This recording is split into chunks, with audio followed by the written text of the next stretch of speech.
গণহত্যা মামলায় হাসিনার বিরুদ্ধে তদন্ত 1 মাসের মধ্যে শেষ করার নির্দেশ। 9 মন্ত্রী সহ 13 জন কারাগারে। গাজীপুরে কারখানায় বিক্ষুব্ধ শ্রমিকদের আগুন, সড়ক অবরোধ, সংঘর্ষে আহত 5। চাল সিন্ডিকেটের হোতা কুষ্টিয়ার রশিদ, আওয়ামী লীগ নেতাদের ছত্রছায়ায় করতেন বাজার নিয়ন্ত্রণ।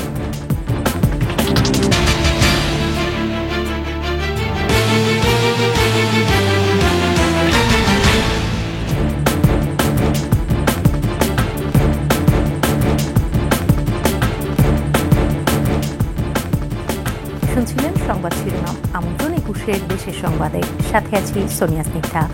দর্শক, 21 টেলিভিশনের সংবাদ একই সাথে সরাসরি দেখতে পাবেন আমাদের ফেসবুক পেজ www.facebook.com/2124 অনলাইনে। এছাড়াও সাবস্ক্রাইব করতে পারেন www.youtube.com/@21 চ্যানেলে।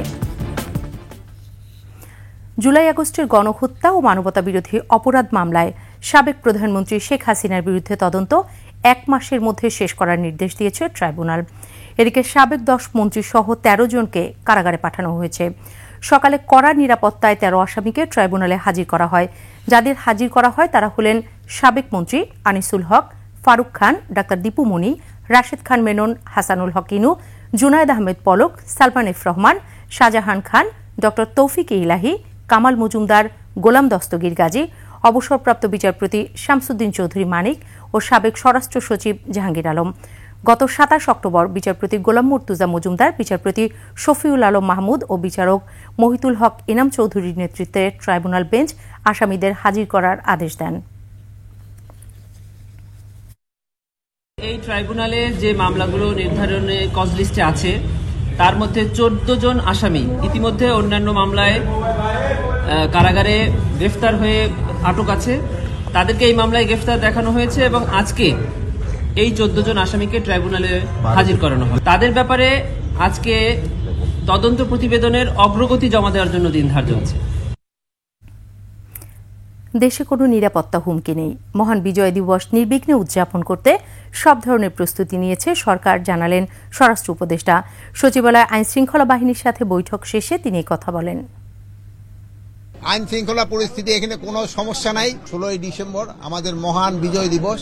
এই বিজয় দিবস যেন ভালোভাবে করা যায়, এখানে যেন কোনো ধরনের কোনো দুর্ঘটনা না ঘটে, এই জন্য আজকে আলোচনা হয়েছে এবং বিভিন্ন মন্ত্রণালয়ের ভিতরে একটা কোঅর্ডিনেশন, এটার ব্যাপারেও আলোচনা হয়েছে। শ্রমিক অসন্তোষের জেরে আশুলিয়ার কলতাসুতিতে অ্যামাজন নেটওয়ার্ক কারখানার আগুন দিয়েছে বিক্ষুব্ধ শ্রমিকরা। এ সময় সংঘর্ষে 5 জন আহত হয়।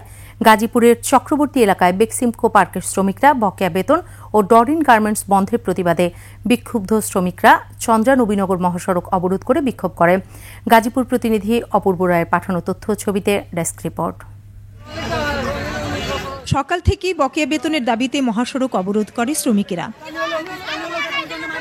পরে বিক্ষুব্ধ পোশাক শ্রমিকেরা আশুলিয়ার কলতাসুতিতে অ্যামাজন নেটওয়ার্ক কারখানায় গিয়ে শ্রমিকদের বেরিয়ে আসার আহ্বান জানায়। এ সময় শ্রমিকদের সাথে ওই কারখানা শ্রমিকদের ধাওয়া পাল্টা ধাওয়া হয়। এতে 5 জন আহত হয়। বিক্ষুব্ধরা কারখানাটিতে আগুন ধরিয়ে দেয়। ফায়ার সার্ভিসের 5টি ইউনিট আগুন নিয়ন্ত্রণে আনে। ঘটনাস্থলে এসে দেখলাম যে এখানে আগুন জ্বলতেছে। পাশে বাসাবাড়িও ছিল, বাসাবাড়িতে আগুন ছড়াইতে পারে না, আমরা দ্রুত ব্যবস্থা নিছি। আর যেহেতু এটা একটা নিট গার্মেন্টস, এখানে জ্যাকেট তৈরি হয়। আমরা এখানে এসে জানলাম যে শ্রমিক অসন্তোষের কারণে আগুন লাগিয়ে দিছে। এদিকে গাজীপুরের চক্রবর্তী এলাকায় বেক্সিমকো ইন্ডাস্ট্রিয়াল পার্কের শ্রমিকেরা সকাল থেকে চন্দ্রা নবীনগর মহাসড়ক অবরোধ করে। ফ্যাক্টরি বন্ধ ও 13 জন স্টাফ কারখানায় ঢোকানোর প্রতিবাদে ডরিন গার্মেন্টসের শ্রমিকেরাও মহাসড়ক অবরোধ করে। এতে দুর্ভোগে পড়েন পথচারী ও যাত্রীরা। এতগুলো শ্রমিক আজকে ফ্যাক্টরি ঢুকতে পারি নাই, হঠাৎ করে বন্ধ করে দেয়, হঠাৎ করে খুলে দেয়, আমরা জানি না। ছুটি দেওয়ার পর আমরা বাসায় গেছি, বাসায় যাওয়ার পরে রাত্রে শুনি যে বন্ধ দিয়েছে, অনিষ্টকালের জন্য বন্ধ দিয়েছে। ভাবে আমাদের বেতন দেন, যদি ঠিক মতন চালাইলে চালাবে, না চালাইলে আমাকে 3 মাসে বেতন দিয়ে যা করার দরকার কোম্পানি তাই করবে। শ্রমিক অসন্তোষের জেরে আশেপাশের এলাকার বেশ কিছু কারখানা আজকের জন্য ছুটি ঘোষণা করা হয়। সাভারে ছাঁটাই হওয়া শ্রমিকদের পুনর্বহালের দাবিতে ঢাকা আরিচা মহাসড়ক অবরোধ করে বিক্ষোভ করেছে গ্লোবাল অ্যাটায়ার লিমিটেড কারখানার 5 শতাধিক শ্রমিক। শ্রীডলি, ডেস্ক রিপোর্ট, 21 টেলিভিশন। চট্টগ্রামের ওমরগনি এমইএস কলেজে সাধারণ শিক্ষার্থী ও ছাত্রদল নেতাদের মধ্যে ধাওয়া পাল্টা ধাওয়ার ঘটনা ঘটেছে। দুপুরে কলেজ ক্যাম্পাসে ছাত্রদলের ব্যানার টাঙিয়ে অনুষ্ঠান করতে গেলে এই ঘটনা ঘটে। পরে আইনশৃঙ্খলা বাহিনীর সদস্যরা পৌঁছে পরিস্থিতি নিয়ন্ত্রণে আনে। কলেজটি দীর্ঘদিন ছাত্রলীগের দখলে ছিল। পুলিশ জানায় ৫ আগস্ট শেখ হাসিনা সরকারের পতনের পর কলেজ কর্তৃপক্ষ ক্যাম্পাসটিতে ছাত্র রাজনীতি পুরোপুরি নিষিদ্ধ করে। দুপুরে ছাত্রদলের কর্মীরা ক্যাম্পাসে ব্যানার ফেস্টুন লাগিয়ে রাজনৈতিক কর্মকাণ্ড শুরু করতে চাইলে সাধারণ শিক্ষার্থীরা বাধা দিলে তাদের মারধর করা হয়।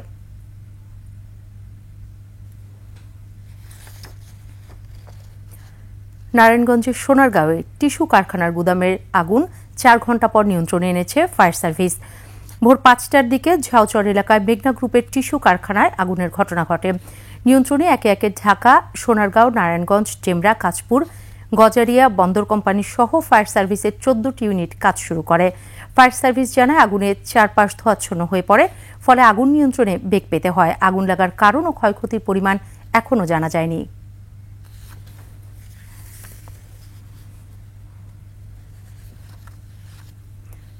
পাবনার ঈশ্বরদীতে ওয়ালিফ হোসেন মানিক নামে এক যুবলীগ কর্মীকে গুলি করে হত্যা করেছে দুর্বৃত্তরা। সকালে এই ঘটনা ঘটে। নিহত মানিক পাকশি ইউনিয়নের যুবলীগের প্রচার সম্পাদক ছিলেন। স্থানীয়রা জানান মানিক ঈশ্বরদীতে একটি হত্যা মামলার এজাহারভুক্ত প্রধান আসামি ছিলেন। গত ২২ দিন আগে জামিনে জেল থেকে ছাড়া পান তিনি। পুলিশ জানায় অভিযোগ পেলে তদন্ত করে আইনগত ব্যবস্থা নেওয়া হবে। আগামী বছরের জানুয়ারি মাসে শিক্ষার্থীদের হাতে বই তুলে দেওয়া হবে। এছাড়া প্রাইমারিতে শিক্ষা ব্যবস্থার খুব বেশি পরিবর্তন হবে না বলে জানান প্রাথমিক ও গণশিক্ষা উপদেষ্টা অধ্যাপক ড বিধান রঞ্জন রায় পোদ্দার। দুপুরে সুনামগঞ্জের দিরাই উপজেলার প্রাথমিক বিদ্যালয়গুলো পরিদর্শন শেষে সাংবাদিকদের প্রশ্নের জবাবে তিনি কথা বলেন। এ সময় তিনি আরও জানান, হাওড়াঞ্চলের মানুষ পিছিয়ে আছে। তাদের শিক্ষা ব্যবস্থার মান উন্নয়নে শিক্ষক সংকট, কর্মকর্তা সংকট সহ আবাসন সংকট সমাধানে কাজ করা হবে। পরে তিনি শিক্ষা উন্নয়ন শীর্ষক এক আলোচনা সভায় যোগ দেন।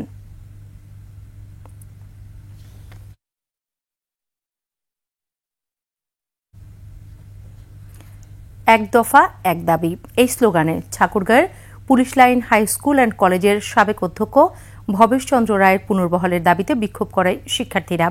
সকালে প্রতিষ্ঠানের শিক্ষার্থীরা দ্বিতীয় দিনের মতো এই কর্মসূচি পালন করে। এ সময় তারা ঠাকুরগাঁও পুলিশ সুপার কার্যালয় ঘেরাও করে।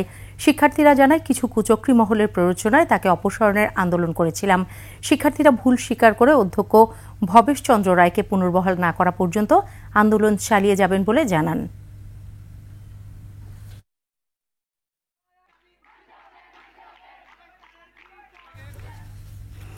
রাজবাড়ীতে অবাধ, সুষ্ঠু ও গ্রহণযোগ্য অংশগ্রহণমূলক নির্বাচন অনুষ্ঠানে একটি স্বাধীন নির্বাচন কমিশন গঠন করতে হবে বলে মন্তব্য করেছেন জাকের পার্টির মহাসচিব শামীম হায়দার। দুপুরে রাজবাড়ীতে জেলা জাকের পার্টির দিনব্যাপী সাংগঠনিক সভায় একথা বলেন তিনি বলেন, নির্বাচনে প্রার্থীদের একটি ব্যয়ের সীমারেখা নির্ধারণ করে দেওয়ার আইন মেনে চলা যেমন জরুরি, তেমনি রাজনৈতিক দল ও জনগণের তা মেনে চলাও গুরুত্বপূর্ণ। এ সময় রাজবাড়ীর জেলা জাকের পার্টির সাংগঠনিক পশ্চিমাঞ্চলের সভাপতি মোহাম্মদ আলী বিশ্বাসের সভাপতিত্বে অনুষ্ঠানে আরও বক্তব্য দেন সড়ক পরিবহন শ্রমিক ফ্রন্টের সম্পাদক মোহাম্মদ জিয়াউর রহমান, কেন্দ্রীয় নেতা মুফতি কাউসার আহমেদ সহ অন্যান্যরা। হিন্দু ধর্মাবলম্বীদের বিভিন্ন সংগঠনের সমন্বয়ে বাংলাদেশ সম্মিলিত সনাতনী জাগরণ জোট নামে নতুন একটি সংগঠন আত্মপ্রকাশ করেছে। চট্টগ্রামের ইসকন প্রবর্তক শ্রীকৃষ্ণ মন্দিরে রোববার আয়োজিত এক সংবাদ সম্মেলনে এ তথ্য জানানো হয়। সংবাদ সম্মেলনে সম্মিলিত সনাতনী জাগরণ জোট মুখপাত্র চিন্ময় কৃষ্ণদাস ব্রহ্মচারী লিখিত বক্তব্য রাখেন। পাশাপাশি চট্টগ্রামের হাজারীগলিতে হিন্দুদের উপর হামলার ঘটনায় বিচার বিভাগীয় তদন্ত কমিটি গঠন, সংখ্যালঘুদের নিরাপত্তা ও সুরক্ষা দেওয়ার দাবি জানানো হয়। অনুষ্ঠানে নবগঠিত জোটের পক্ষ থেকে হিন্দু সংখ্যালঘুদের উপর নির্যাতনের অভিযোগ এনে ১৩ দফা দাবি উত্থাপন করা হয়।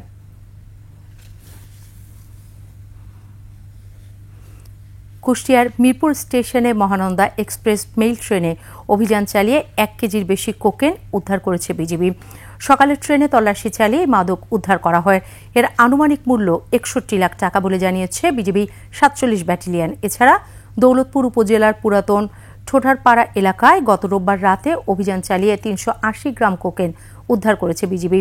এ নিয়ে ৮০ লাখ টাকার কোকেন উদ্ধার করে বিজিবি। হাসিনা সরকারের আমলে সারা দেশে মিনিকেট বা সরু চালের বাজার নিয়ন্ত্রণ করতেন সিন্ডিকেটের হোতা হিসেবে পরিচিত কুষ্টিয়ার আব্দুর রশিদ। গত 15 বছরে আওয়ামী লীগ নেতাদের ছত্রছায়ায় তিনি হাতিয়ে নিয়েছেন কোটি কোটি টাকা। রশিদের বিচার দাবি করেছেন কুষ্টিয়ার সাধারণ মানুষ। কুষ্টিয়া প্রতিনিধি জহুরুল ইসলামের তথ্যচিত্রে ডেস্ক রিপোর্ট। মিনিকেট চালের প্রধান মোকাম কুষ্টিয়ার খাজানগরের রশিদ এগ্রো ফুডের মালিক এই আব্দুর রশিদ। একই সঙ্গে তিনি বাংলাদেশ চালকল মালিক সমিতির সভাপতি।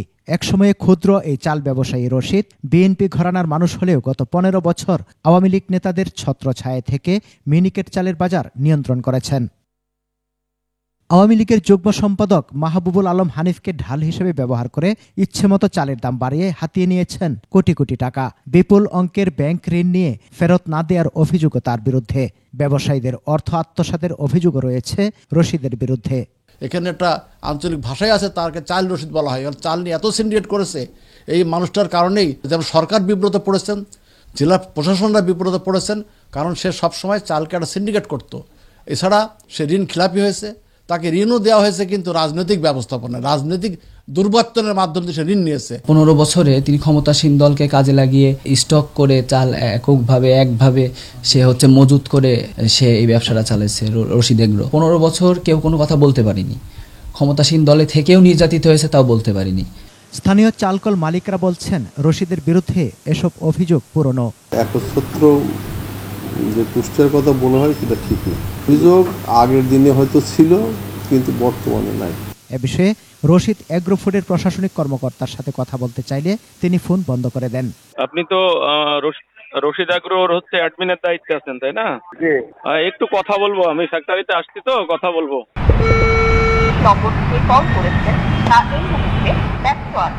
আব্দুর রশিদকে শাস্তির আওতায় আনা না হলে চাল সিন্ডিকেট ভাঙ্গা সম্ভব হবে না বলে মনে করছেন স্থানীয়রা।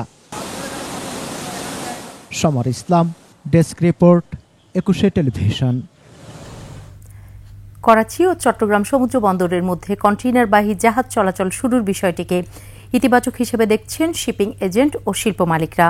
তারা আশা করছেন বাংলাদেশ পাকিস্তানের মধ্যে জাহাজে পণ্য আমদানি রফতানির বিষয়টি দ্বিপাক্ষিক বাণিজ্যে নতুন মাত্রা যোগ করবে।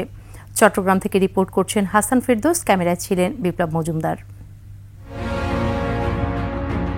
পাকিস্তানের করাচি বন্দর থেকে 370টি কন্টেইনার ভর্তি পণ্য নিয়ে পানামার পতাকাবাহী জাহাজ MV ইউয়ান জিয়ান ফা জং চট্টগ্রাম বন্দরের NCT জেটিতে নোঙর করে গেল সোমবার। এরপর মঙ্গলবার জাহাজটি রপ্তানি পণ্য নিয়ে চট্টগ্রাম বন্দর ছেড়ে যায়। কাস্টমস কর্তৃপক্ষ জানিয়েছে, পাকিস্তানের করাচি থেকে প্রথমবারের মতো চট্টগ্রাম বন্দরে নোঙর করা ওই জাহাজটির মধ্যে 115টি কন্টেইনারে টেক্সটাইল শিল্পের কাঁচামাল সোডিয়াম কার্বনেট, 46টিতে ডলোমাইট, 35টি কন্টেইনারে চুনাপাথর, 6টিতে ম্যাগনেসিয়াম কার্বনেট সহ কাঁচ শিল্পের কাঁচামাল, 28টি কন্টেইনারে রপ্তানিমুখী পোশাক শিল্পের কাঁচামাল আনা হয়। এছাড়াও একটি কন্টেইনারে ছিল গাড়ির যন্ত্রাংশ, 42টি ছিল রেফার কন্টেইনার, আর 14টি কন্টেইনারে 203 টন আলু এবং 611 টন পেঁয়াজ আমদানি করা হয়। চট্টগ্রাম বন্দরে নোঙর করার আগেই নিয়ম মেনে জাহাজের ক্যাপ্টেন এইসব পণ্যের ঘোষণা দেন। আইন অনুযায়ী এখন এইসব পণ্যের শুল্কায়ন এবং পরীক্ষা নিরীক্ষা করবে কাস্টমস। এর মধ্যে ফেব্রিক্স আছে, পেঁয়াজ আছে, আলু আছে, লাইমস্টোন আছে, কিছু টেক্সটাইল কেমিক্যাল আছে, সোডা অ্যাশ আছে। এইগুলি বেসিক্যালি আইটেম। এর বাইরে অন্য কোন আইটেম তার যেই ঘোষণা অনুযায়ী এগুলো নাই। বাংলাদেশ ও পাকিস্তানের মধ্যে জাহাজে পণ্য বাণিজ্য শুরুর বিষয়টিকে নতুন সম্ভাবনা হিসেবে দেখছেন শিপিং এজেন্টস অ্যাসোসিয়েশনের নেতারা। এক এক সময় এক এক ধরনের সম্ভাবনা তৈরি হয়, আর ব্যবসায়ীরা কিন্তু সেই সম্ভাবনাকে সবসময় লুফে নেয়। তারই একটা অংশ বা ধারাবাহিকতায় আমার মনে হচ্ছে যে নতুন একটা সম্ভাবনার দিক উন্মোচন করা যায় কিনা চেষ্টা করে দেখছেন ব্যবসায়ীরা। একই কথা বলছেন পোশাক শিল্পের উদ্যোক্তারাও। পাকিস্তানের সাথে বাণিজ্যিক সম্পর্ক বৃদ্ধিতে চট্টগ্রাম করাচি জাহাজ চলাচল গুরুত্বপূর্ণ ভূমিকা রাখবে বলে আশা করছেন তারা। শুধু পাকিস্তান না, আরও দুটো দেশও যদি কানেক্টিভিটিতে আসে র মেটেরিয়ালের জন্য, RMG সেক্টরটা উপকৃত হবে। করাচি বন্দর হয়ে চট্টগ্রাম বন্দরে আসা ওই জাহাজটিতে 6,337 টন পণ্য আমদানি করা হয়। এইসব পণ্য আমদানি করেছে Akij group, Nasir floor glass, Pacific jeans, x ceramics, square pharmaceuticals সহ 18টি প্রতিষ্ঠান। এছাড়া জাহাজটির মাধ্যমে সংযুক্ত আরব আমিরাত থেকে 73টি কন্টেনারে আনা হয় খেজুর, জিপসাম, স্ক্র্যাপ, কপার ওয়্যার সহ বিভিন্ন পণ্য। এদিকে করাচি বন্দর হয়ে চট্টগ্রাম বন্দরে নোঙর করা পানামার পতাকাবাহী এই জাহাজটিকে ঘিরে এই অঞ্চলে ব্যাপক কৌতূহলের সৃষ্টি হয়। হাসান ফেরদৌস, 21 টেলিভিশন, চট্টগ্রাম। স্বাধীন বাংলা ফুটবল দলের সাবেক অধিনায়ক জাকারিয়া পিন্টু আর নেই। ইন্না লিল্লাহি ওয়া ইন্না ইলাইহি রাজিউন। আনুমানিক 12:15টার দিকে ধানমন্ডির এক হাসপাতালে মৃত্যুবরণ করেন তিনি। দীর্ঘদিন ধরে হার্ট, কিডনি ও লিভারের সমস্যায় ভুগছিলেন 81 বছর বয়সী এই ফুটবলার। স্বাধীন বাংলা ফুটবল দলের হয়ে তহবিল সংগ্রহ করে মুক্তিযুদ্ধে গুরুত্বপূর্ণ ভূমিকা রাখেন জাকারিয়া পিন্টু। ছিলেন বাংলাদেশ জাতীয় ফুটবল দলের প্রথম অধিনায়ক। 1961 থেকে 1975 পর্যন্ত টানা খেলেছেন মোহামেডানের হয়ে। পরে মোহামেডানের কোচ হিসেবেও দায়িত্ব পালন করেন। ক্রীড়াঙ্গনে অসামান্য অবদানের জন্য পেয়েছেন স্বাধীনতা পুরস্কারও। শেষ করছি 21 দেশের সংবাদ। যাবার আগে সংবাদ শিরোনামগুলো আরও একবার। গণহত্যা মামলায় হাসিনার বিরুদ্ধে তদন্ত 1 মাসের মধ্যে শেষ করার নির্দেশ। 9 মন্ত্রী সহ 13 জন কারাগারে। গাজীপুরে কারখানায় বিক্ষুব্ধ শ্রমিকদের আগুন, সড়ক অবরোধ, সংঘর্ষে আহত 5। চাল সিন্ডিকেটের হোতা কুষ্টিয়ার রশিদ, আওয়ামী লীগ নেতাদের ছত্রছায়ায় করতেন বাজার নিয়ন্ত্রণ।